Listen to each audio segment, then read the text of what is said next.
Hola, buenos días, buenas tardes o buenas noches. Qué bueno es poder llegar hasta ustedes de nuevo a través de este medio. Es una bendición.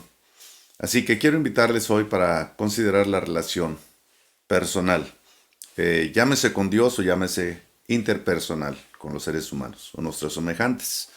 Así que les invito para orar en el nombre del Señor. Padre, muchas gracias por esta hora que nos podemos sentar y ver, oír y razonar sobre algunos aspectos, Señor, en la vida cristiana. Te ruego, Señor, que nos ayudes en la relación interpersonal y en la relación contigo a conducirnos de manera ética en el nombre de Cristo Jesús. Que tu nombre sea glorificado en todo, Señor. Amén. Muy bien, en Gálatas capítulo 5, versículos del 1 al 12 leemos estas palabras. Estad pues firmes en la libertad con que Cristo les hizo libres, y no estéis otra vez sujetos al yugo de esclavitud. He aquí yo, Pablo, os digo que si os circuncidáis, de nada os aprovecha Cristo. Y otra vez testifico a todo hombre que se circuncida, que está obligado a guardar toda la ley. De Cristo os desligasteis, los que por la ley os justificáis, de la gracia habéis caído. Pues nosotros por el Espíritu aguardamos por fe la esperanza de la justicia.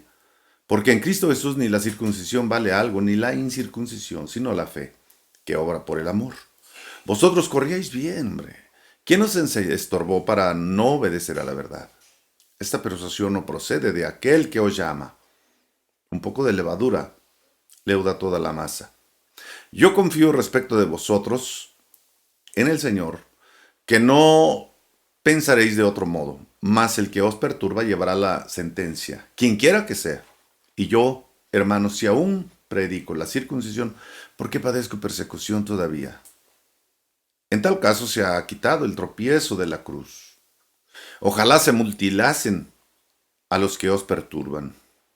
Cuando una persona desea naturalizarse en algún país, se compromete a cumplir las reglas y normas para adquirir la nacionalidad.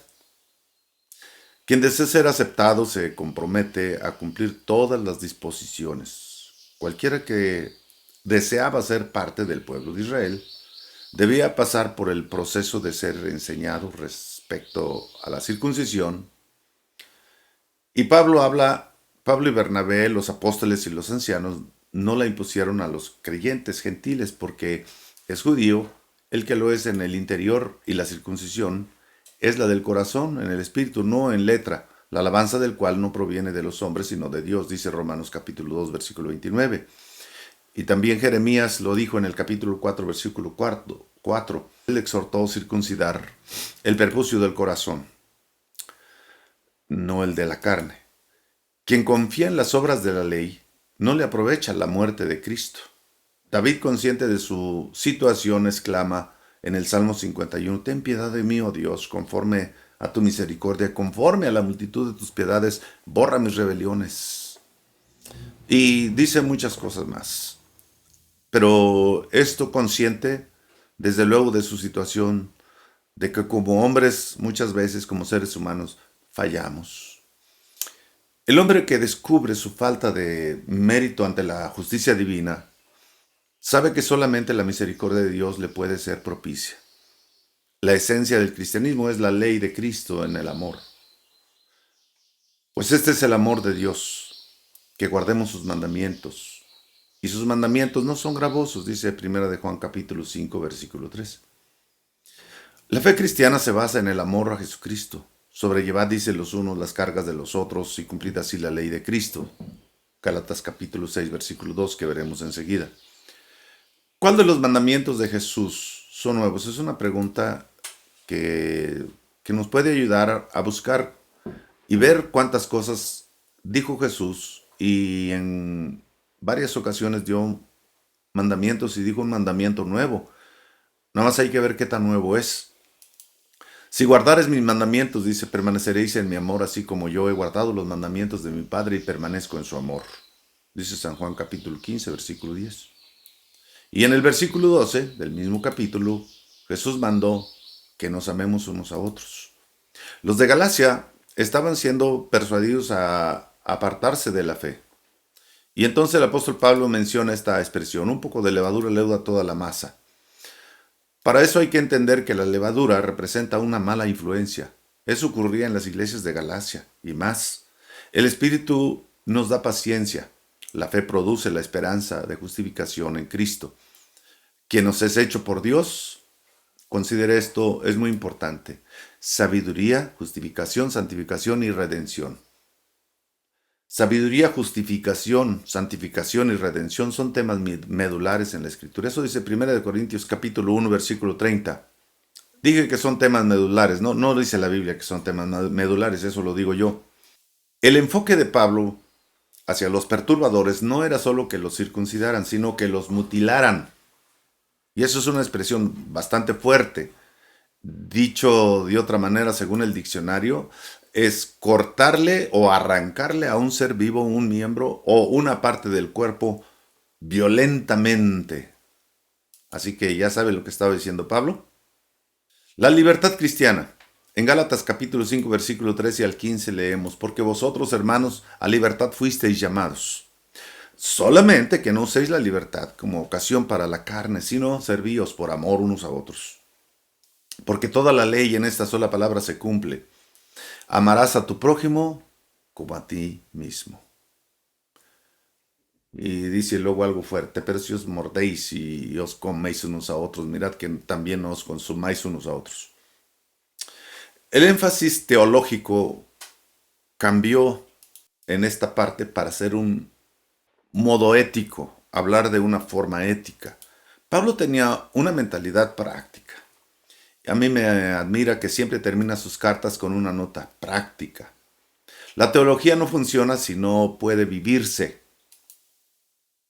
En años anteriores yo recuerdo que las misas se decían en latín y en el pueblo natal de mi papá conocí personas que dirigían un rosario y usaban muchas palabras en latín, pero esas personas no sabían ni siquiera escribir su nombre. Entonces, ¿cómo podrían llegar a saber lo que significaba en latín miserere nobis ora pro nobis? Así que la teología, pues debería, en este caso, traducirse o ponerse al nivel de las personas para que pueda vivirse, para que la gente pueda entenderla, para que la gente pueda ponerla en práctica en la vida cotidiana. La teología de Pablo resultaba un tanto peligrosa al proclamar que el fin de la ley es Cristo, y resultaría para nosotros también eso, peligroso, y que con él comienza la gracia. Sería peligroso decir, la ley termina en Cristo y con él empieza la gracia. Sería peligroso manifestarlo así, pero, ¿sabe? Así se ha presentado. Porque así como lo leemos, hasta ahí nos quedamos. La audiencia podía pensar entonces que ya no hay restricciones. Se puede vivir como quiera la persona. La gracia me asegura el perdón. Entonces, ¿para qué me apuro? Para Pablo quedaban dos obligaciones morales y lo quedan para cualquier predicador. La primera es explicar la obligación para con Dios. Dios nos amó de tal manera que el amor a Cristo nos debe constreñir, es decir, nos debe obligar. Yo no puedo ¿cómo se llama? Ensuciar ni malgastar una vida por la que Cristo pagó con su propia vida para redimirme. Jesús dijo algo muy importante en San Juan capítulo 7. Perdón. Escudriñad las escrituras porque a vosotros os parece que en ellas tenéis la vida eterna y ellas son las que dan testimonio de mí. Dije perdón porque es San Juan 5:39. En segundo lugar, otra obligación que tenía Pablo y que tenemos nosotros es explicar la obligación para con nuestros semejantes. Somos libres, pero amamos a nuestro prójimo como a nosotros mismos. Mis derechos terminan donde comienza donde principian los derechos de mi prójimo. Los gobiernos comunes son sugestivos y pudiera mencionar el gobierno oligárquico, el gobierno monárquico, el gobierno, bueno, hay varios tipos de gobiernos, hay por lo menos 5. Pero la única democracia, porque nosotros vivimos dentro de una democracia, la única democracia verdadera es el cristianismo, porque cada uno debe pensar tanto en su prójimo como en sí mismo. El cristianismo no es libertad para pecar, es libertad para honrar, servir y glorificar a Dios. Y eso se hace por amor, no se hace por obligación. ¿Cómo vencer al enemigo? Gálatas capítulo 5 versículos 16 al 21 nos dice, digo pues andad en el espíritu y no satisfagáis los deseos de la carne. ¿Por qué? Porque los deseos de la carne, o el deseo de la carne es contra el espíritu y el del espíritu es contra la carne. Y estos se oponen entre sí para que no hagáis lo que quisierais. Pero si sois guiados por el espíritu, no estáis bajo la ley. Y manifiestas son las obras de la carne, que son adulterio. Cuéntele. Fornicación, inmundicia, lascivia, idolatría, hechicería, enemistades, pleitos, celos, iras, contiendas, disensiones, herejías, envidias, homicidios, borracheras, orgías y cosas semejantes a estas. Y el apóstol Pablo dice, acerca de las cuales os amonesto. ¿Qué es eso de os amonesto? Es un regaño, es una forma de decirles terminantemente que no lo vuelvan a hacer. Como ya os lo he dicho antes, que los que practican tales cosas no heredarán el reino de Dios. Muy bien, prácticas sexuales. Están enumeradas en este orden: adulterio, fornicación, inmundicia, lascivia, orgías. Y dentro de eso, pues también entran las cosas que son semejantes. Otro apartado es sincretismo religioso. Habla de idolatría, herejías, disensiones y cismas.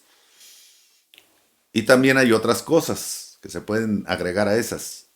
Otro apartado es hechicerías, actos mágicos para producir efectos sobrenaturales por medio de liturgias, ritos, sortilegios y encantamientos. Otro apartado es espíritu problemático. Y entonces habla de enemistades, pleitos, celos, iras, contiendas, homicidios y envidias. Otro apartado es vicios. Y nada más diríamos borracheras, drogadicción, latrocinio y a estos se agregan otras cosas más. Estos actos de la carne evitan la entrada al reino de Dios. Cualquiera de estas cosas que practique algún cristiano de nombre no es un cristiano, no entra en el reino de Dios. Yo concluyo apoyándose en lo bueno. Gálatas capítulo 5 versículo 22 al 26. Mas el fruto del Espíritu es amor, gozo, paz, paciencia, benignidad, bondad, fe, mansedumbre, templanza. Y contra tales cosas no hay ley.